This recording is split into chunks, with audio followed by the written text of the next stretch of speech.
Hello, everybody. Welcome back to the WTF1 podcast. And as you might well see on our faces, we all have smiles. Smiles for the Austrian Grand Prix. Do you? Not just because we've had too much coffee. Actually, we have a good race to talk about. I'm Matt.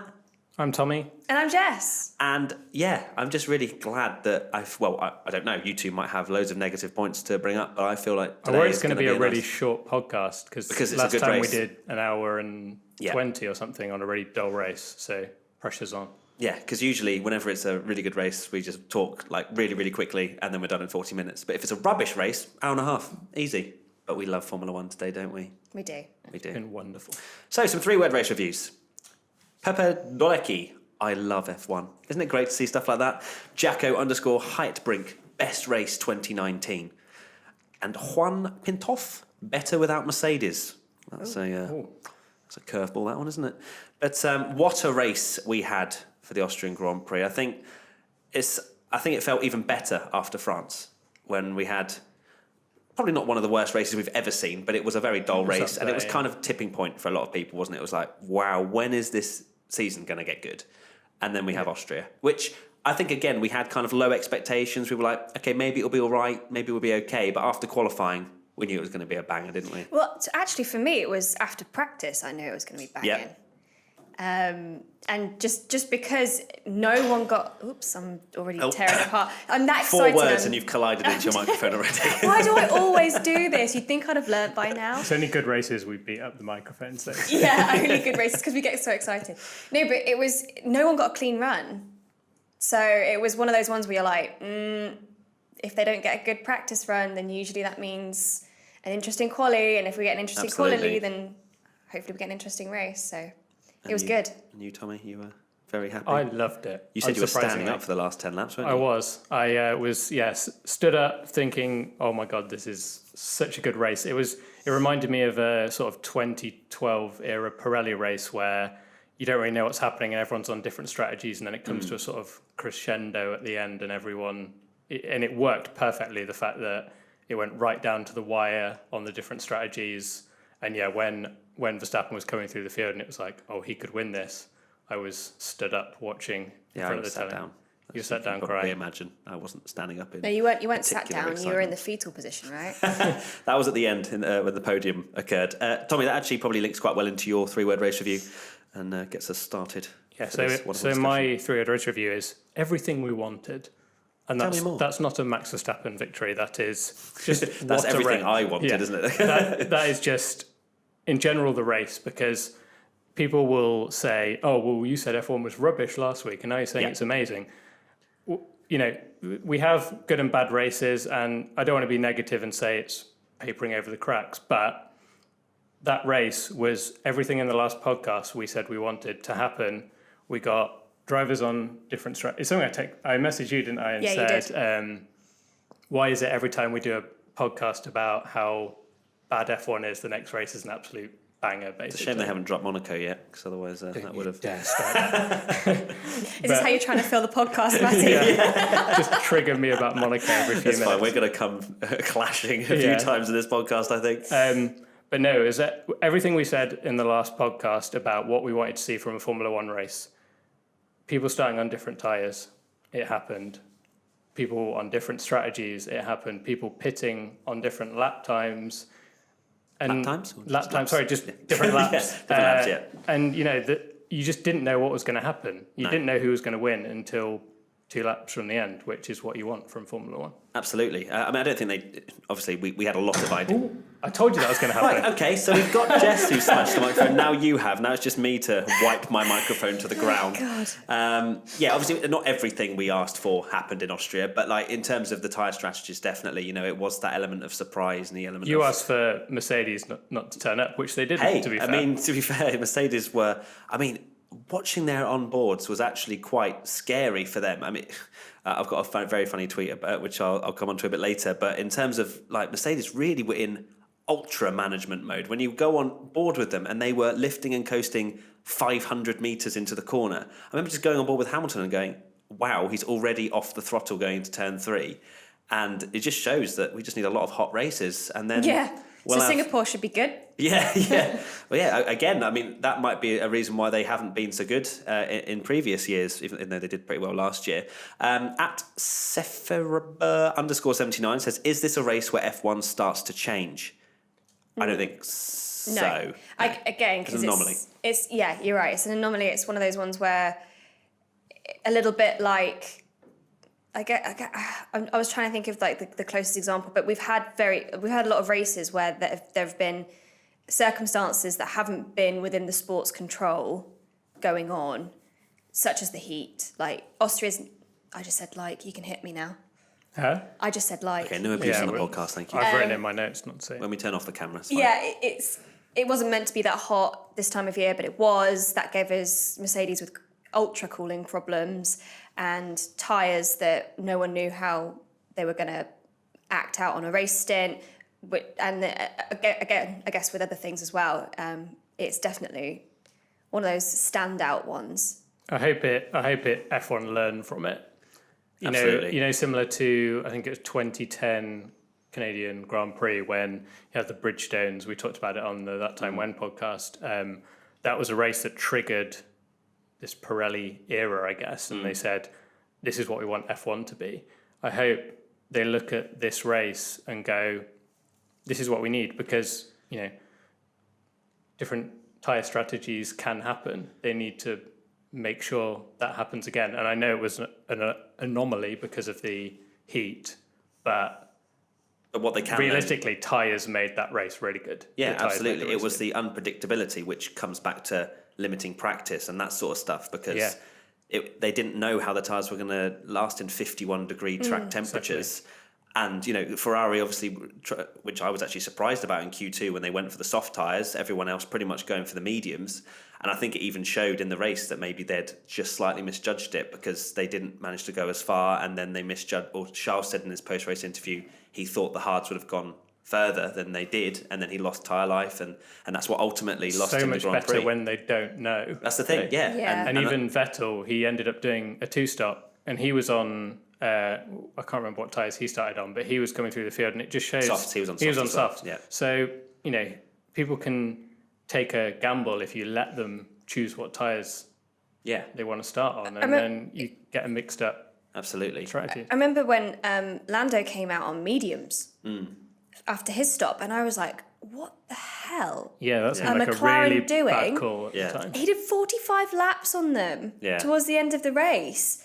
And it was just great to see that the different teams could manage the different compounds differently, which, as Tommy and you guys are saying, just gives us such a much more interesting race. Absolutely. It just shows hands down that it is the unpredictability. If we have that, we'll have much better races. When the teams haven't calculated every single lap, exactly when they're all going to pit, and as you said in the last one, Tommy, when they all pit in the same lap, it's just dull. And you had a Red Bull winning the race, which I think in 20-degree less track temperature we're not getting. We're probably getting a Mercedes winning without the overheating issues. So I feel like we had the very same conversation. I think it was COTA last year. We had that absolutely amazing race, and we were talking about how good it was because teams didn't know what the best strategy was. Practice again in that weekend got, you know, it was abrupt. And it was rained off. Yeah, it was rained off, wasn't it? Yeah. And it just made the race really good. Yeah, it was. Please ditch practice. Yeah, or at least to have just one sesh. It's fine. Yeah. Would anyone think that the first team to win, other than Mercedes, would be a Red Bull? Absolutely not. Although we kind of saw that Verstappen was putting in some really good performances. Obviously, Tommy being the flag holder for that one. But I agree. You know, Verstappen has been putting in some great performances, and then out of nowhere, you have to say, like, obviously when he dropped back at the start, not a chance anyone thought Max has still a chance to win this. Yeah, I was thinking, Max might get a B in ABCDF1 this week because that's probably one of the first major mistakes he's made. Yeah. Or I guess the practice crash as well. But he's had a bit of a messy weekend and then pulls out probably the best performance of his career. And I think the big thing as well, not only the teams didn't know, but pretty much everyone watching didn't know as well, because I didn't spot Verstappen having any chance of winning. No. Up until, oh my God, he's behind Bottas. And you're like, he is absolutely flying. And then we see, oh my God, he's got 10 lap fresher tyres. he could win this. He's going to win this, and cue me standing up in front of my TV. yeah, exactly. That's when lying down. Yeah, I know. I was just my heart rate honestly went up. More, I did. more and I more did feel for Charles, but it's one of those things. I wrote it on Twitter that I always put F1 first in terms of what I want. I just want to see a good race, and even if I was a Mercedes fan, I would want it to be close.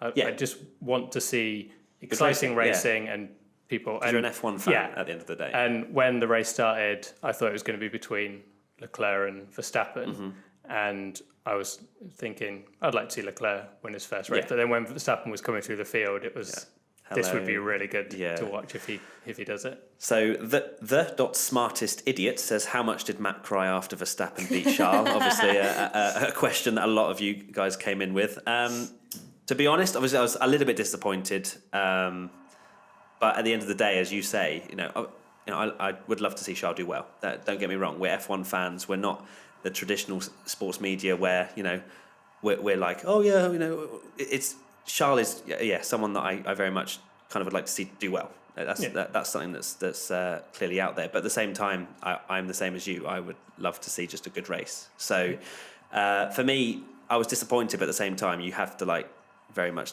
take your hat off for Max's performance because it was unbelievable. So when Charles got overtaken, obviously, it's kind of like, whoa, that was a little bit close. But for me, the actual incident in lap 69 was racing, and Max said it very well. We shouldn't just go home if you're not allowed to do a little bit of wheel banging. I think David Coulthard does something similar on the Channel 4 coverage that along the lines of, if that's a penalty, it's been nice knowing you, Ben, goodbye. Yeah, he did. Yeah, because it's getting ridiculous. But I think many people were surprised to see your tweet after the race that you weren't in the. I know, because obviously people just think I'm blinded by fanboyness, but that's not it. I like Charles, and that's it, and that kind of ties into my 3-word race review of Max won fairly.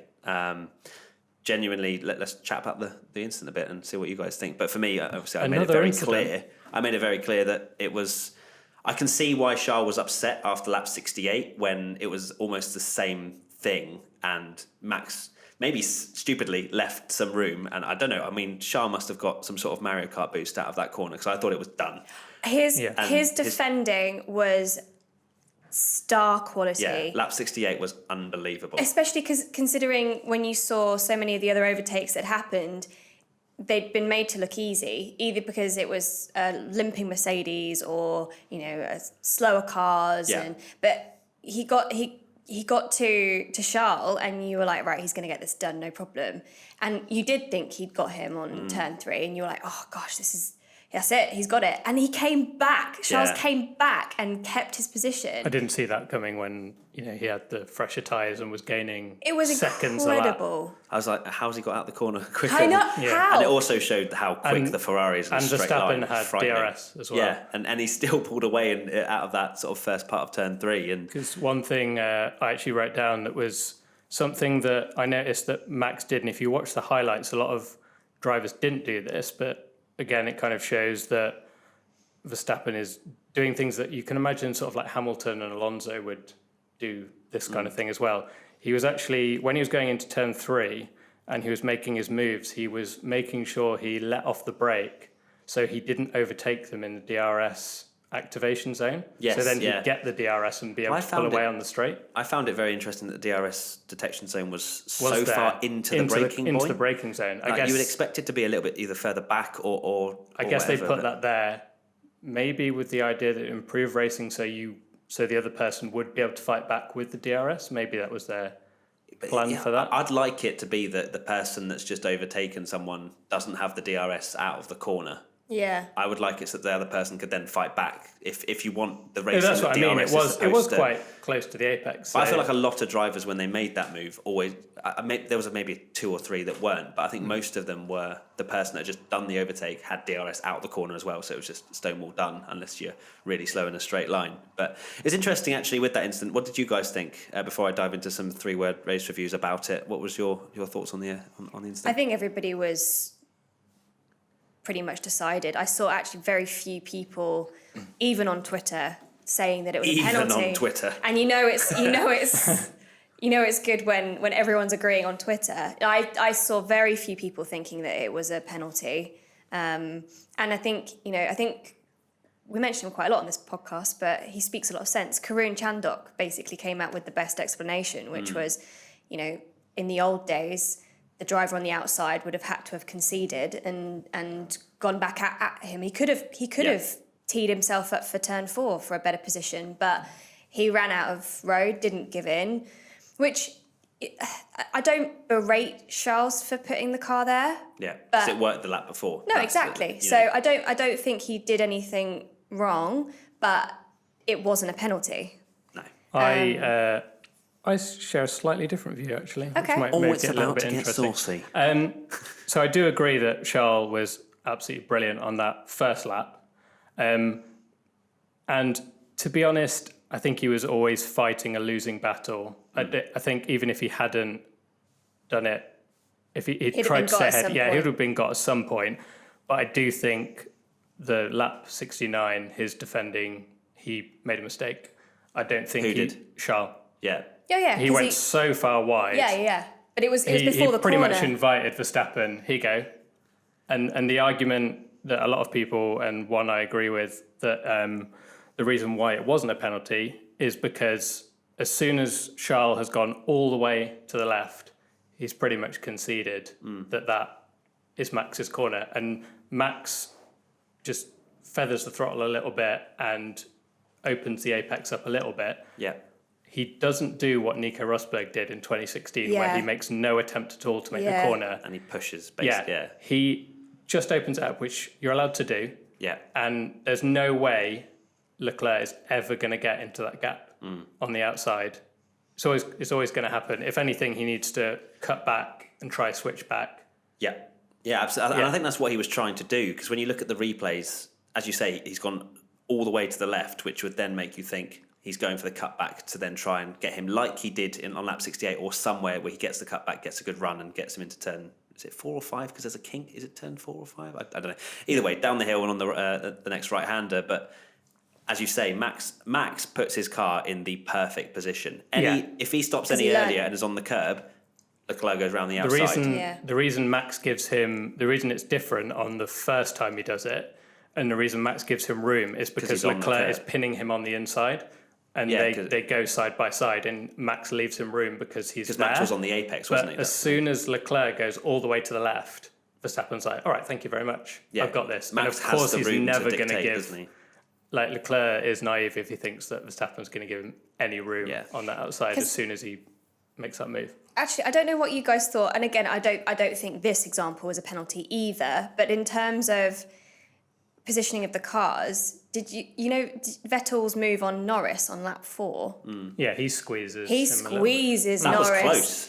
That was almost Rosberg kind of vibes. That's my point. But the stewards didn't even look at that. That was just like, I think that was see you later. Borderline. If there'd been because it was very close to contact, but literally, I mean, again, luckily nothing happened and nobody's race was impeded. But when I watched it, I did think that Seb, you've intentionally run him out of road. That's the thing. You watching, you go, oh, the move's done.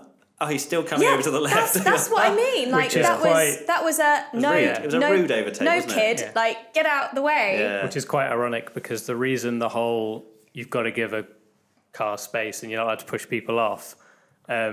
It's something that 2 years ago people dubbed the Verstappen rule, because Verstappen was doing it a lot to people. Yeah. He was doing it a lot to Vettel. And now Vettel, Vettel's Vettel is doing it, and 2, Vettel is very much, after what happened in Canada, saying, let's race, come on.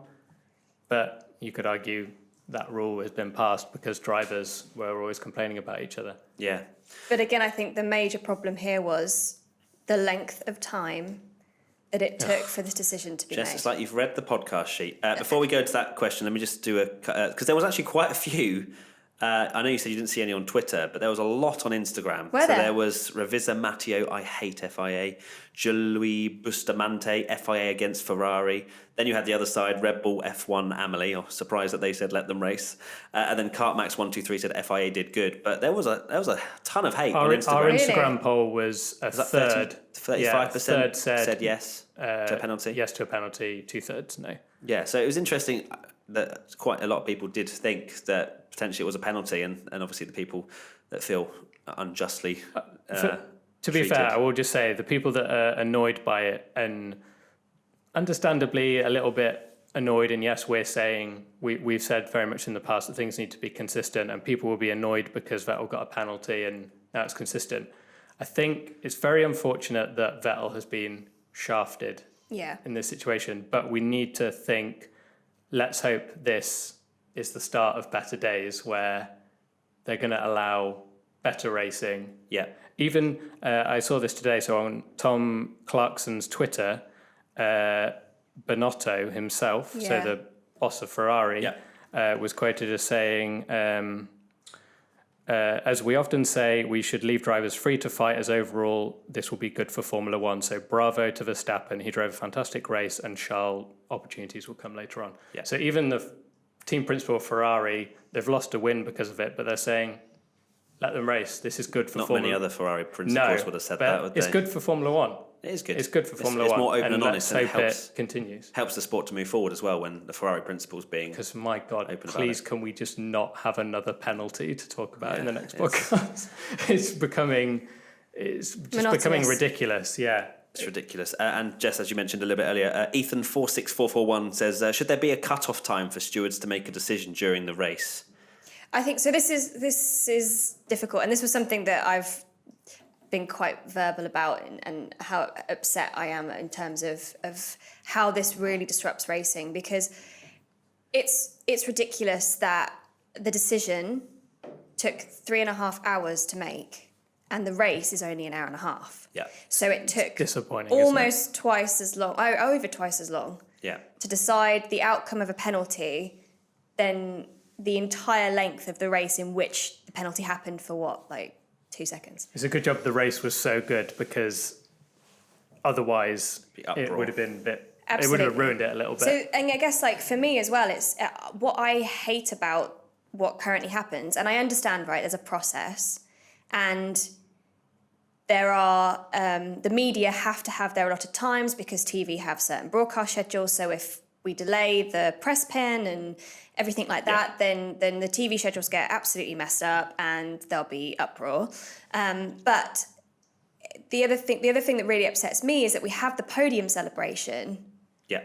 And we don't know who's won. We don't actually know who's won the race. Yeah. And the amount of times we've had it whereby we have this massive celebration, and then, luckily it doesn't happen too often. Mexico comes to mind. Exactly, right? Luckily in Mexico, They did it just before that they got on the podium. But again, I understand that if you delay too much, then everything falls out of whack and you can't run an event smoothly. But surely delay the podium until the decision's been made. Because how can you award, and how can you have all that pomp and circumstance over a provisional result? Yeah. I just don't think it should take 3 hours. I think it's simple as that. Well, no, it shouldn't. But the problem is that because the drivers have the allotted media time and they have to go through and do all the checks and all the post-race stuff, that they still have to finish, because if they're found to be underweight, or they have to go through scrutineering to make sure no one's cheated. The thing is, by the time they finish that, and then they have the problem is the driver shouldn't have even been called to the stewards. No, they shouldn't, because I agree. No shit, Verstappen is going to go, it was fine, and Charles is going to go, no, it wasn't. And the teams are going to go, for either driver, our drivers were in the right. What's that adding to anything? Nothing. Yeah, that's the thing, that the whole process should be streamlined in the fact that the stewards have the final say. They look at the evidence and they look at the rule book, which maybe needs a bit streamlining itself and a bit more basic, and then they can just make the decision. When I hate to use football as an example, but you don't have each team appealing a particular decision. No, if they do, they get a penalty. They get a fine, or they get sent off. They're not allowed to be at the side of the pitch. Yeah. They have to go and cool off, because the referee has the ultimate decision. And whether you agree with it or not, it's their decision. Yeah. So why should the drivers have any input? Why should the teams have any input? It just make the decision. Sense. It doesn't make sense that they can fight their call for 3 hours, because, of course, they're biased. Like you say, they just need a referee. And maybe that's the answer. And I think that's something Verstappen said last race. We need one person, and we joked, didn't we, that it should be Gunther Steiner. But we do just need one person that watches that, that can decide straight away and just do it. So I guess, like, not to repeat last week's podcast, FIA, just make your decisions quicker, mate, because... For the fans, for the spectacle. It just doesn't make sense. And it was just really upsetting for me because, well, not only is everybody waiting for 3.5 hours after the event's finished, which is just freaking ridiculous, but what would have happened if they'd have awarded that penalty? Thank God they didn't, because if they had, and we'd waited that long, like, surely, if it's taken you this long to decide whether that's a penalty or not, it's not clear enough. It's not clear cut enough, and you someone can't. From a victory. It's like you can't. We joked the last time or the time before. I think it was when Chris was with us. It was more like a courtroom drama. Yeah. But if a court jury can't come, in most cases, not all cases, before people start getting pedantic, if you can't come to a unanimous decision over whether someone's guilty or not, they're not guilty. Exactly. So they should have a certain amount of time, and any sport, referees make mistakes. Yeah, of course they do. That's how it happens. But there should be in place 15 minutes. I know they happened. No on one's ever going to be 69. happy with it anyway. Some people will like it, some people won't. But so why not just have one person? And then if don't agree with it, then sorry, bye. People were coming out and saying, well, wouldn't you rather they take much longer to make the right decision? But sometimes there's no right decision anyway. Sometimes they've made the decision on the spot and we've said it's right, or we haven't said it's right. And sometimes they've taken 3.5 hours, and in this case we think they're right, but very easily they could have made a decision that no one is ever gonna be happy. Exactly. With any decision that's made. No, but that's what referees are for. That's exactly... It's literally, at the end of the day, the stewards are making a decision, and it's a variable decision because there's so many rules in F1 and so many different things that can happen. It's not right or wrong. It's what the stewards decide. Exactly. So why does it matter if they take 15 seconds when they've watched all the replays? Why does it matter if they've taken 3 hours? But that's what I would do it in 15 seconds. I would love to know. And again, I don't know if it was on the kind of extended FIA report on the incident, because the only one we saw was it wasn't a penalty. And the fake one, which said and it was. That was embarrassing, wasn't it? Proper media outlets actually went for that, didn't they? So apparently, someone forged it, put it in the FIA WhatsApp group, and then some journos, even though it didn't come from the FIA, certain journos ran with it. And then something even funnier was another media page said, Sky Sports, where I didn't see this, so I'm not blaming Sky Sports, but it was another media page that said Sky Sports are reporting that Ferrari are celebrating in the garage. Yeah, I saw that. And then people were sharing the I was GIF sharing of it, I was Massa. like, oh my God. But did anyone see that come from a Sky Sports source? It's just trolls. It's just, exactly. But I mean, if one of their garage people saw a tweet from a journo saying Verstappen 5, I mean, they probably would celebrate. Yeah. I retweeted it with Brazil like 2008 flashback. Gosh, like no way! Like, I can't believe we waited 3.5 hours for this shit. So all in all, it just needs to be quickened, and I think it even though the right result happened and Max won, I still feel like it dampened the whole thing. Yeah, it did 100%, because we didn't know whether to celebrate it and under review. And for me, I don't want to be refreshing Twitter or whatever for 3.5 hours afterwards. I was trying to get on with my evening, and I'm like, well, actually, I don't know if the F1's changed or not. And it just needs to change. It literally needs to be like just before the podium, as you say, delay the podium by 10 minutes. They have 15, 20 minutes to decide. If they can't decide, it's a racing incident. Simple as. They have VAR in front of them. Exactly. They literally have all of the angles. Make a bloody decision. But that's the thing. I don't know what, apart from speaking with the drivers and the teams about the incident, which is, as we've lined out, ridiculous. What were they looking at that determined, like, what had to be poured over so much? I know. What had to be like looked over again and again and again? Yeah. Just look at it with your eyes. Just sort it out. And sort it out. Right, okay. The irony that we're taking This 3 hours. Positive podcast has gone downhill. The irony that we're talking for 3 hours about stewarding decisions. Well, they're providing us with loads of content, so maybe they should keep it up. Right. Just before we move on from stewards, one more question from Adams_Brock_02.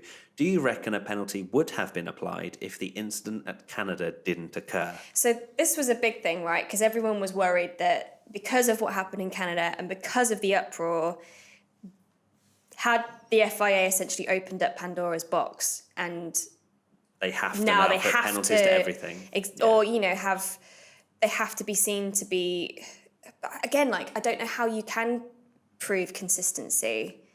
Because they're not the same. Because they're not the same instance. You can't compare Vettel's incident to No, they're all Leclerc different. and Verstappen. And people were saying, oh, there was contact in the Leclerc Verstappen incident, but there wasn't contact in the clinging at Lewis straws, that Vettel is. incident. And it's like, well, that's completely, like, that's not even what they were looking at. Two completely different rules. Yeah. So that doesn't apply. Yeah, because that was rejoining the track as opposed to causing a collision, wasn't it? And forcing another driver off the track. So two completely different regulations. Yeah. So whilst on paper they might look a bit similar. Oh, Love Island. It is what it is. It is what it is. Yeah. Or do you not watch Love Island? Where have you been? Well, maybe you're in a country where it's not on. But, Yeah. What's that? Yeah, it's just, I don't know. It was one of those things where I was just hoping that wasn't what was driving the reason that it took so long. Yeah. Was because they were sat Sat there there thinking. going, what do we do? Also, I would not have wanted to have been the person that awarded the penalty, Oh or the stewards that awarded the penalty when all those Go to a safe house. Max fans were Maybe there. they were waiting 3 hours, so they all went They home. all left. Yeah, I So saw many that too. people- so yeah, they a could lot of get people out were saying the that. circuit safe. Right, enough about stewards. Right. That's it. Done. Now we're going to talk about Gasly. Oh my god. Oh, the poor man. Right, at M. Pothoven, how on earth was Gasly lapped by race winner Max in the same car? You can tell he has absolutely zero confidence in that car because Max, one of the things that was really good about Max's drive is he did all his overtakes apart from Hamilton on track. Mm-hmm. Gasly spent so many laps behind Raikkonen, Oh, that pretty was much the whole race. painful. And what I wrote down was it was like watching his career ending, him trying to get past Raikkonen. Yeah. It was heartbreaking almost. He just couldn't get by. He was wasn't backing out, positioning wasn't he? He was his backing car. out He had of- no confidence on the brakes. Yeah. It was Whereas Max It was arrived, sad. got past, see ya. Yeah, like There wasn't any hesitation. It was ballsy. Everything that Max did was confident, ballsy, get out of my way. And like, people I'm might say, coming oh, he's through. on fresher tyres, but Gasly's in a Red Bull that just won the race. Well, They so- can surely get past an Alpha. Post race, Gasly said that he pushed too hard at the beginning And and, then he ruined also his pushed softs. too hard on... probably saw Max in front hards. of him because Max had dropped back and went, right, here's my chance to beat. I love how Gasly be got in with front of Verstappen at the start and got overtaken within a lap. And then got lapped somehow. It's so harsh, isn't it? It's horrible to see. And actually, Daniel Abt replied to a tweet that I put out saying that, it's clearly just not the time for Gasly and someone else needs to have that opportunity. And he said it was a bit harsh, you don't really take into account, drivers, what they're going through and blah, blah, blah. But then I was just like, well, Kvyat was treated that way. Why should Gasly not be? And I know that Kvyat was, at the same time, Kvyat was treated that way and was not performing anywhere near as badly as what Gasly is doing right now.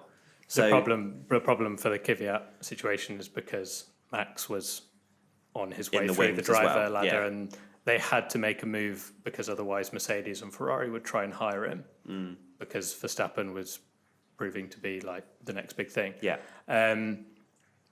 The Red Bull driver situation is not good. To say that you had drivers like Da Costa, Wamey, couldn't even get drives at Toro Rosso, and now they've just fired Dan Ticktum. Yeah. They don't really have anyone that can jump into that seat. And Yeah. with What Gasly, do you think? Is that why they're positioning O'Ward yeah. where he is now? Yeah, He's kind potentially. of being lined up as the next. But even then, you wouldn't. The Red Bull junior team for me was always finding absolutely mega drivers. Yeah. Vettel was incredible. Verstappen Yeah. was incredible. But there's Sainz no one was really incredible. Now sat there they being probably like- want Sainz back. Yeah, they might, because Sainz is, well... What a race. we can speak about him now if we want to. Carlos Sainz. Didn't You'll see never him. get a didn't- 3-word race review. Yeah. No, yeah, it's fine. They always go to Sainz. Yeah, actually, to be fair, let's have your 3-word race review first, Jess, and then we'll talk about Carlos. Okay, so it's kind of all connected into why this race was so good, but I just decided that I love Kerbs, What kind of Kerbs? sausage Kerbs. Cool. All right. So Jess loves sausage Kerbs, and why is that? I guess because we touched on it, it just proved that if you stop allowing drivers to take the piss with track limits, then they kind of enable the kind of more open runoffy area tracks and make them more like street circuits almost. Yeah. They obliterated their car if they did. took the runoff Yeah, area. the amount of front wings. Literally, it was just so good. It wasn't good to watch. It was good to watch, and it wasn't good to watch. It was good to watch. It was brilliant to watch on Friday practice because it was the top 3 teams that just kept going through front wings. And it even got to a point where, who was it that pretty much said that they'd run out of front wings, and if they did it again, they'd have to call for more to be sent to the track. I imagine that was a smaller team, if anything, but Probably. Yeah. But it was just, and it gave us such a mix up of the orders, and as we kind of touched on before, practice was screwed for everyone. Then we had Lewis damage his during the race. yeah. I think Bottas, fair play to Bottas actually in practice, who made the mistake, ripped both front tyres off his car, and came out afterwards and said, I made a mistake, I should be punished. So fair play to him for... And I think Hamilton But said that the was same. just him getting a swapper on, wasn't it? That wasn't anything to do with the curbs. But just the fact Really? that track limits, because he'd said in the past, we need gravel. Yeah. We need gravel, we need... And that's where the gravel was, wasn't it? Yeah. That's another... It's a strange place to lose it, wasn't it? But Yeah. I completely agree. I think the curbs are a good solution to not having walls. Yeah. You know, and not having the Paul Ricard of last time, Yeah. which was just a joke. But you it know, was hilarious that Horner came out on that was Friday saying bollocks, that, wasn't it? oh no, they shouldn't be there. They need to be looked at because they're too tempting for the drivers. Don't Don't use drive them. them then. What? Don't drive on them. I mean, What part of there's a massive, great big bit of concrete that's going to rip your entire car Yeah. to shreds? What part of that is tempting? I don't think it'd be tempting when that happens and No. your front wing goes No. flying and you're in the wall. No, So. and also just stop abusing track limits. If that's the rule, if the rule is the edge of the track is there, then don't hit the freaking curb. And Hamilton didn't listen to that, did he? No, he didn't. It's not like he was watching any of the TVs around the circuit either, because I mean, the amount of replays we saw of him going through turn 1, just mounting that thing. He loved it, didn't he? Yeah. Maybe I'm wrong. Maybe I'm surprised it is Mercedes tempting. didn't go, stop doing that. You're literally going to break the car. And he's probably just gone jog on. But Sail End Rabitha Babu says, can we have another race in Austria?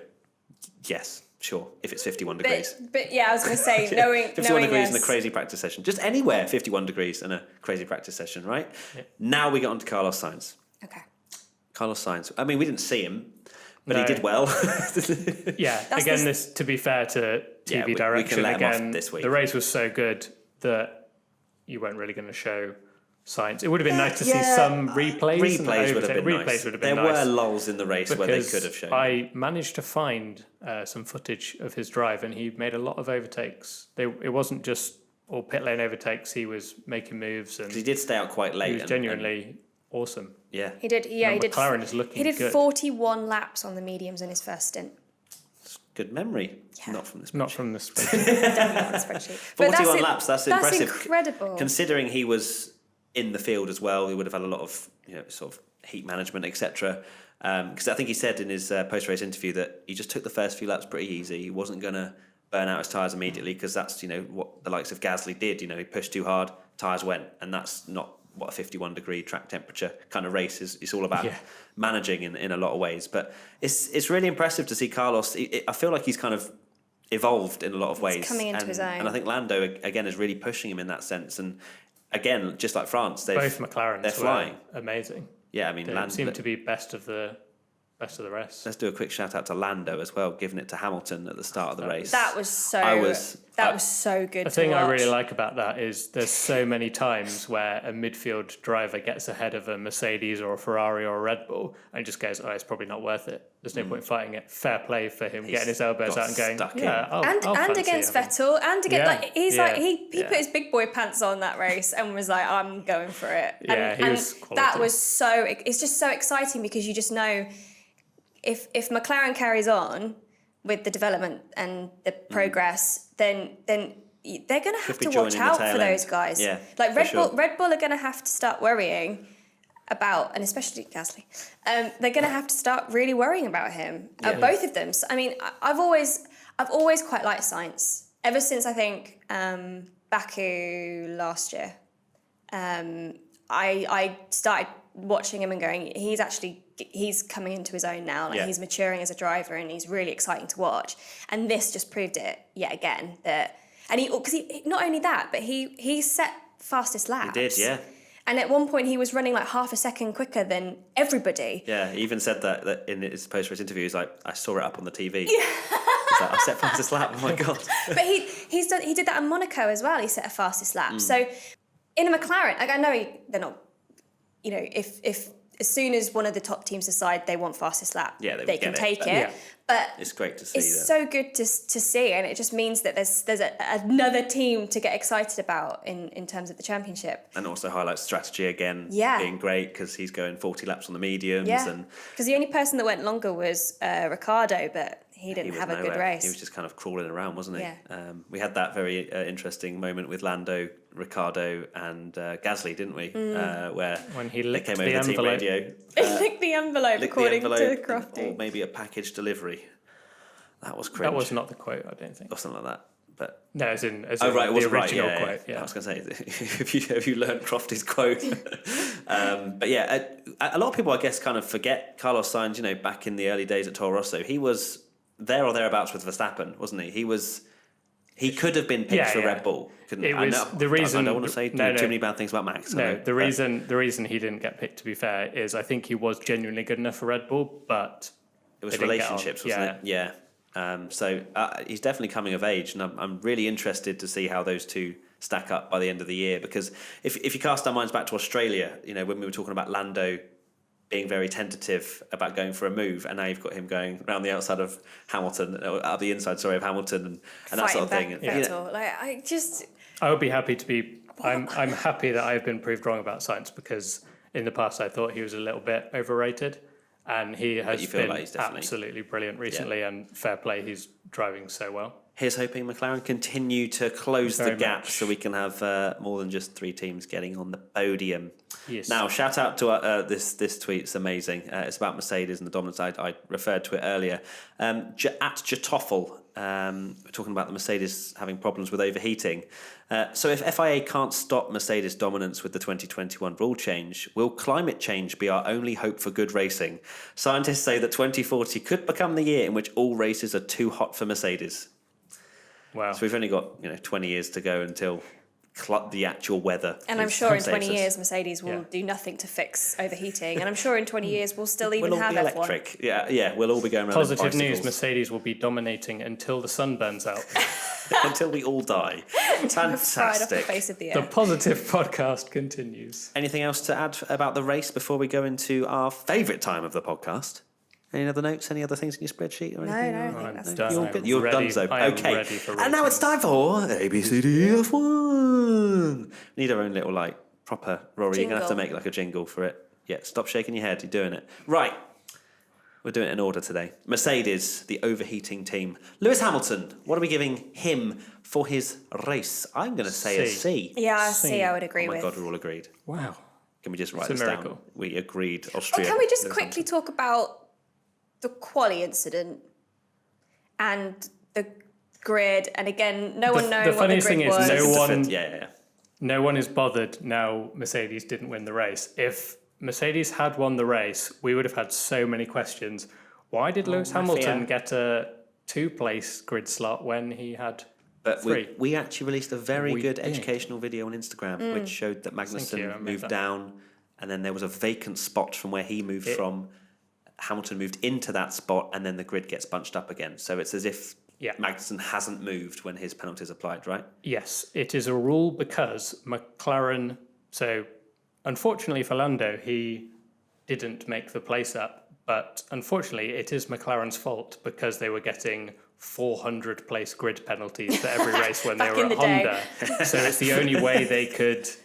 It's the only way they could do it. Yeah, I love those days. That rule is in place. A 70-place grid penalty. It was just a freaking joke, wasn't it? Change the whole car. It's fine. Especially when it came up on the TV titles. Yeah.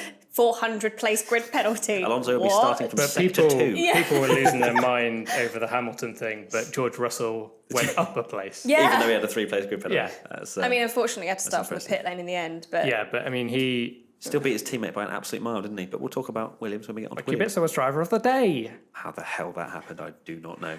That's the biggest meme. Valtteri Bottas. C. C? Yeah.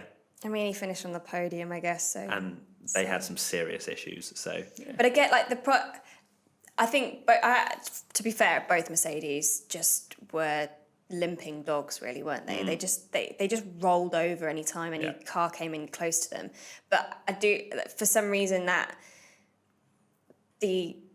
when Max passed Valtteri, it was just a joke. He didn't even try and place his car in a point. I think he knew it was done. It was done. Deal, I know, wasn't it? but do you know what I mean? Like, I know obviously we want to see him go for a defensive move, but I can understand him in the cockpit going, there's absolutely not a chance I'm keeping Verstappen behind with my temperatures. I'm trying to keep third here and keep Vettel behind. And Hamilton, he's probably thinking of Hamilton. He was lucky Vettel didn't pit earlier for his change of tyres because... And hadn't had a good pit stop. But exactly. Vettel would have had him. He would have had him easily and got third. But yeah, Bottas, it's just Mercedes, just a couple of C's, isn't it really? That's rare. Ferrari, Sebastian Vettel. I think Good he drove a race. pretty good race. Yeah, B. Yeah, started ninth, flew through the field right at the beginning. Did.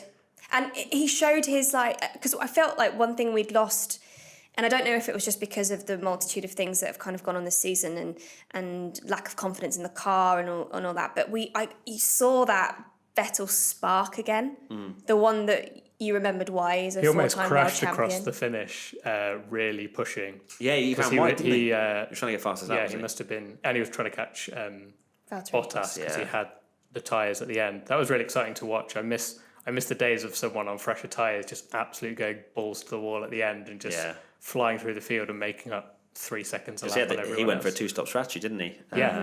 Which was interesting, and I think the good move really because he knew as soon as Verstappen went through, not a chance of making any more positions up. Let's go for something quick. And to be fair, a bit lucky to get Hamilton only 2 laps before the end, but it worked out. And forced him to make an error because Hamilton locked up. Yeah, this time it was the opposite problem as well. They were so focused on Leclerc winning, they forgot his tyres. It's the other way around.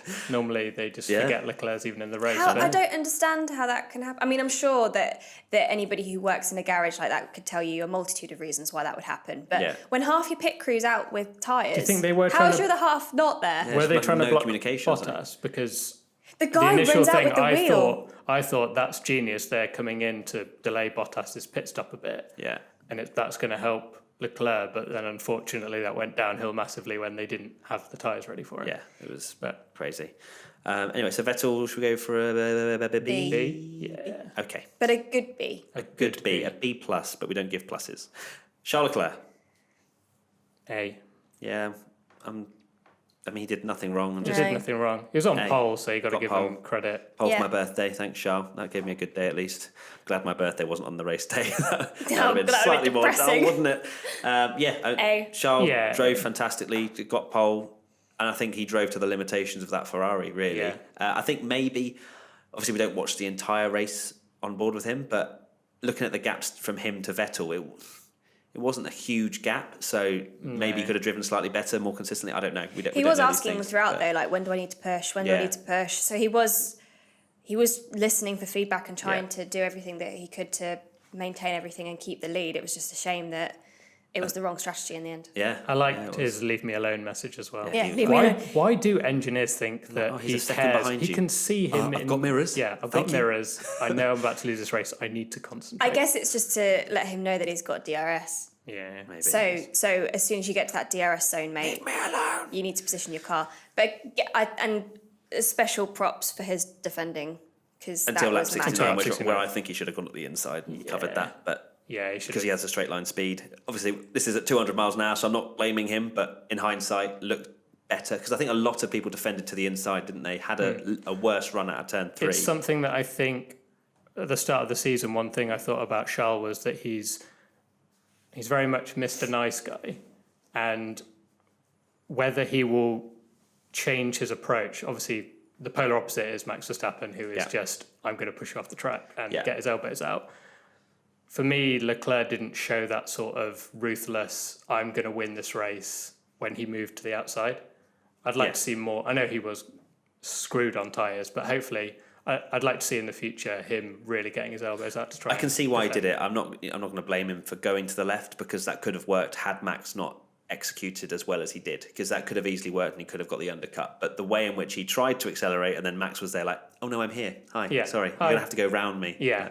So I think Max played it brilliantly. So we'll give Charles an A. Yeah. Red Bull, Max, A star. A star, Ace. easy. Oh, I don't know, because he didn't get pole. And usually we only give A stars if it's a clean sweep.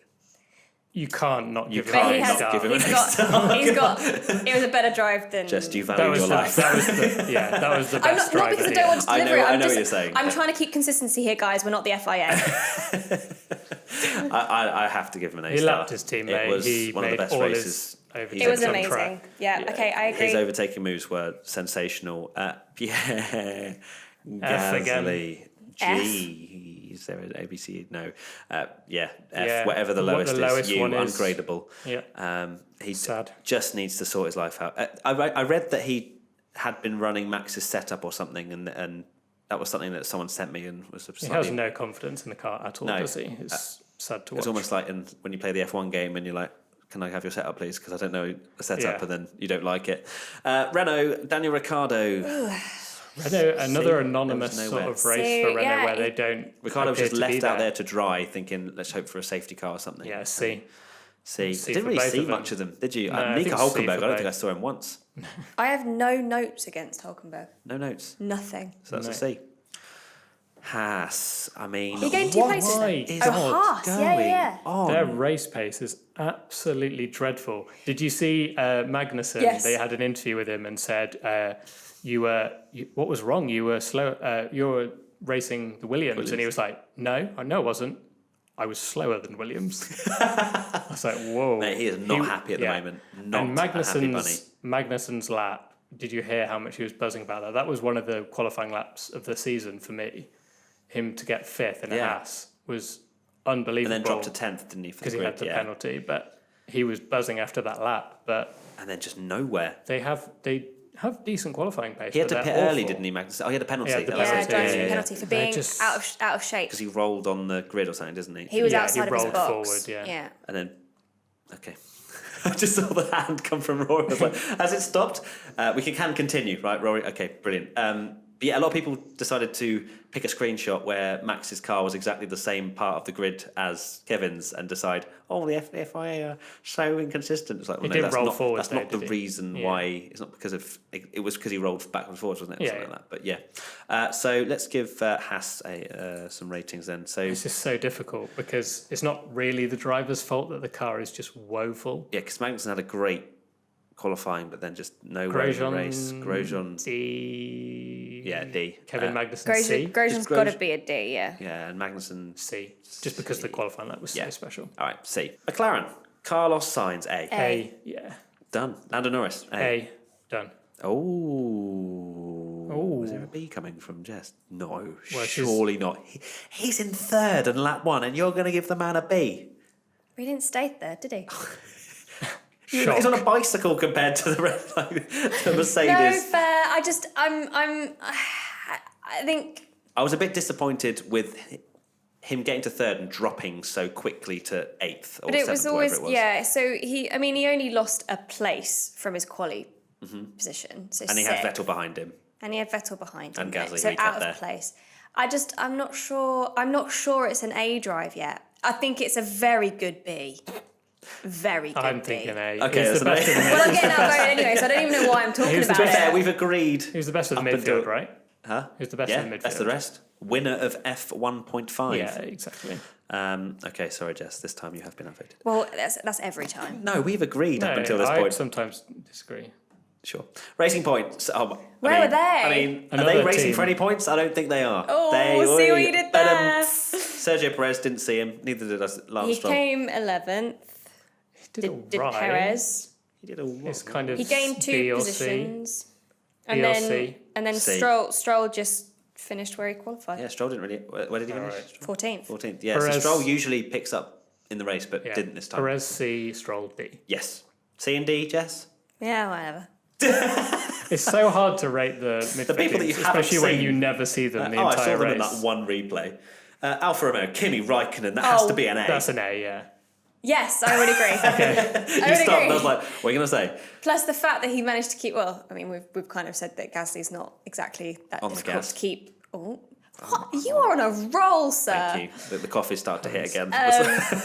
Yeah, but he just schooled Gasly. Yeah, he did. Yeah, he did. Absolutely, and made it very painful for everybody else to watch that's a Red Bull fan. So yeah, I'll agree It was with great. He was up in 4th at one point. Yeah, that was the people that impressive. haven't seen the transfers for this year, they You'd probably think think he's still in a Ferrari. Get out of my head. Stop it, you saucy minx. All right, Kimi guys, get Räikkönen. room. So yeah, we'll give him an A. And then Antonio, I've got to give him a B. Yeah, I'd go with a He had a B. solid. Yeah. He had his first career point. His first haircut. Had his haircut, which I was actually a little bit watching. I was like, Is that abuse? Yeah, I thought that was a bit of a dick move. borderline abuse. The guy loves his hair. I've spoken to him, and he told me all about his Italian Barber? L'Oreal type thing that he uses. And, I was and all sorts. really, he loves his luscious really locks. wondering what you were going to say.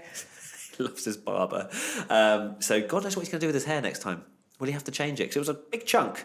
Anyway, we'll find out in the next episode of Silverstone. Antonio Giovinazzi, B. Toro Rosso, Daniel Kvyat. Apparently, they had power issues all weekend. Toro Rosso again. And a bit Kvyat, anonymous. did you see? I mean, Kvyat quali, he running into all that traffic on the end of his lap. That was scary. That was That could have insane. been catastrophic. Yeah. Genuinely, that could have been mount into the crowd. He said, I closing could have speed. killed someone. Yeah. The closing speed is You horrifying. see the GIF going round and round. You're like, Yeah. oh my God. So just for that, A star for not killing anyone. So that gets an A star.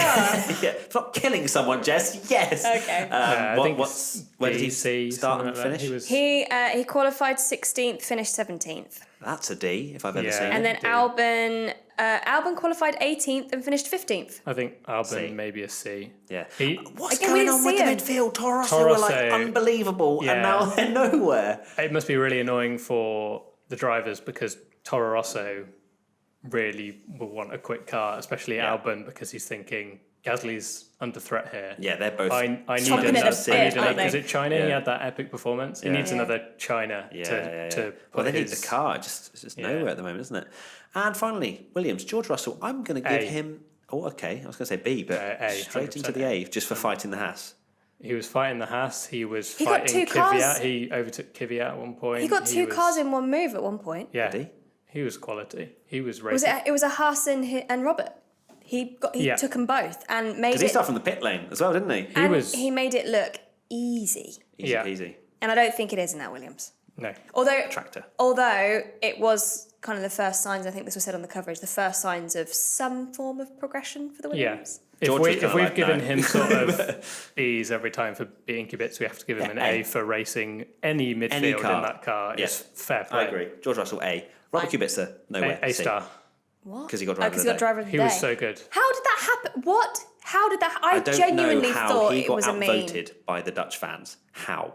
Yes. Because all the Dutch fans Good were in the point. stand. Verstappen They literally had won. they had no mobile They must have signal because they're in the geo-blocked stand. it. They So geo-blocked true. it so they couldn't get online. Well, I don't get it. I think at it all. was they're well-known Polish fans for being absolutely hardcore. I remember when Kubica was in F1 before his accident, and he was amazing. He'd just win every pole, no pun intended, Hey. because all the Polish fans would just not sabotage, but Hijack it. find any pole and go, yes, let's vote for Yeah, Kubica. yeah, fair. There must have been some kind of. Because do you remember Haryanto won Driver of the Day, and they had to go, no, you're not allowed Please, this. please go away. Yeah. That Fair. ruined it, but Max, genuinely Max, sick. Max was driver of the day. Max was driver of the day. 100%. Predictions for Austria. Let's go through what we all predicted. Oh, here we go. And oh my goodness. Jess, before the podcast last time out, said, Matt, you can't constantly predict Charles things. And I was like, no, I'm feeling it.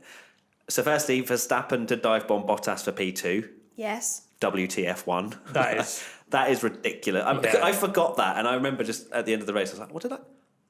I just looked at for audio listeners, I was staring at my phone. Such a specific Yeah. thing to go that specific, and then not even Verstappen to dive bomb Bottas for P2. I should start putting I think bets on. I think that's our first double point. I'm going to say we get a double point. Double point for that. Yeah, you can have a double point for that. What? Getting How? emotional. Well, we have John, half listening to the points, I founder of think. WTF1. Why Point do we have a winning. double point? Yeah. He just got it correct. It was his choice to make If it you- that to be fair, there's specific. variables If to you that, go isn't bold, You go can- to work, That- not home. Go swivel on that. I mean, you literally gave me 'Cause I a got Verstappen's prediction dive and bomb. said brackets bonus point for me if this happens. Yeah, because I specified there was a bonus point. In fact, that's a triple point because I've put Verstappen to dive bomb. Then I've added the variable of Bottas. and then God. I've added another variable for Get P2. in the bin. Okay, 2 points. Thank you, Tommy. And Charles Leclerc wins. That's Didn't half a happen. point. half a point. What? Half a point. Because he was on pole and only And the I was last. But winning he for didn't 67 laps. He didn't Or win. 69 laps. He didn't win. Does it say Charles Leclerc wins For and 69 gets laps. pole? If you'd have said Charles Leclerc gets pole No, there's a typo. and wins qualifying. I forgot to add that bit. No, I'm joking. That's fine. You There's can- no points. But I'll have 2 points for the first one, so I got 2 points out of 2. Yeah, fair. Cool. Jess. I am fuming I right love this so now. much. Well, let's talk about yours. A team will double DNF. No one DNF'd. 0. Literally nobody. That's Race rundown minus was 1 difficult. point because no, I'm joking. To be fair, it's not like there's a tally. We need to go back and tally this. A team will double DNF. No one DNF'd, so race rundown was very difficult this week. And the pole sitter won't win the race. I mean, it's just such an easy prediction, isn't it? Excuse me? Such an easy prediction. So, whoa. Is this literally baked Jess time? It has turned into that way, yes. Yeah, so that's 1 point. Yeah, 1 Well point. done. Well done. Well done. Congrats. Tommy, commentators will make bad sound and music cliches. So many. Yeah, you messaged Jess in chat. I think you So said I think it Brandel happened. said it in practice, didn't he? did. And then everyone was just The saying hills it are alive all with the sound time. of F1. Can we try? Just be a can little we- bit more Yeah, be a creative. bit more original next year. Such a cliche, isn't And it? Helmet Marco will make some savage comment about Gasly during the weekend. Which he did. He said that his performance was unacceptable, which I'd say is pretty savage for your own driver. I think that one's a very. Both of those predictions, although slightly, quirky, are very safe. I believe so. Discussed it. Excuse me. 2 out of 2. Sorry, you get 1 point for your Verstappen dive bomb. Right before you actually. It's all make right that. when it's That's working your way, isn't it, Tommy? Yeah. fine. And the fans, Jane Eyre 11, Bottas 2.0 will actually turn up. Nope. Technically beat Hamilton, so half a point. What? And Yeah, fair. No, Matt underscore. no way. No way. I will get up and leave. I will leave right now. I'm enjoying this but a lot. I really want to see your predictions. What? My one's for later. Yeah. Come Half on. a point. Matt Safety underscore car. Ip. Safety car lap 1. No. The Kevin Van Dijk, Gasly will not make Q3. No. No. So Good one, no, yeah. no fans got any points. Unlucky. Soz. Half a point. I would have given you half a point, but no worries. Predictions for the British Grand Prix. So, mine. Hamilton will be fastest in practice qualifying and win the race. And Ferrari will be over half a second slower than Mercedes in qualifying. Simple. I think it will just be another Mercedes fest. It will be standard British weather, 20s. Wasn't last year though, was it? What do you mean? Which bit? Hamilton didn't win Silverstone last Yeah, year. but Mercedes will win. He had an 100%. awful time. He had an awful, Awful time. an awful time. But yeah, I think Mercedes will just dominate and it will be back to, oh, F1's rubbish. Next. It's your one next. Oh I've no, done it. no, I've it's done me. mine Track limits will be an issue because people tend to get a bit. Through Out of Stoke shape. Corner, I believe it'll be. Yeah. Cops as well. Sometimes. Yeah. Yeah. They like to run off. Tell you what we need there: some sausage curbs. Sausage. Give Need it some sausage. sausage. And I've said Sky will have a tea party with the British rookies on the start Oh, straight. that's a very good. I will give you Yeah, that. That's a you deserve great 2 prediction. points if that becomes 3. Okay, Okay. 4. but my bonus point is that Lando will only drink the milk that's on And he'll be offer like, "Oh, I love and milk." not the tea. Yeah. Okay. Did you see that McLaren video where he threw the Monster Munches in the bin? Yes. And just drank all the milk. Disgusting man. I was actually Can I offended. just say, whoever chose the snacks for the British side, Underrepresented. it just looked like we're obese, Jaffa cakes. sugar hungry. Like what? No. No, you need to watch it if you haven't seen it. It's I interesting. would have much rather have had Science's Spanish Yeah. plates. I mean, of even food. Lando was tucking into them, wasn't he? He was like, yeah. I'll have another one. Oh, put the biscuit in my mouth. Or the Crisp, crisp it in was my a mouth, sorry. crisp. Biscuit, that would have been weird. Right, Tommy, your 2 predictions. I know they've got a bromance going on, but right. What are you suggesting, Sorry. Tommy? What are you suggesting? Huh? Nothing. Let's just Nothing. leave it Right, there. on. Carry on. Okay. PG. What are my predictions? Giovinazzi. Okay. Giovinazzi. Sorry, You're Crofty. incorrect. Giovinazzi. We'll have short back and sides. After his points finish, what? He'll Because his just hair's go for ruined. the full trim. Okay, and Albon will have an epic race and finish ahead of Gasly. fair.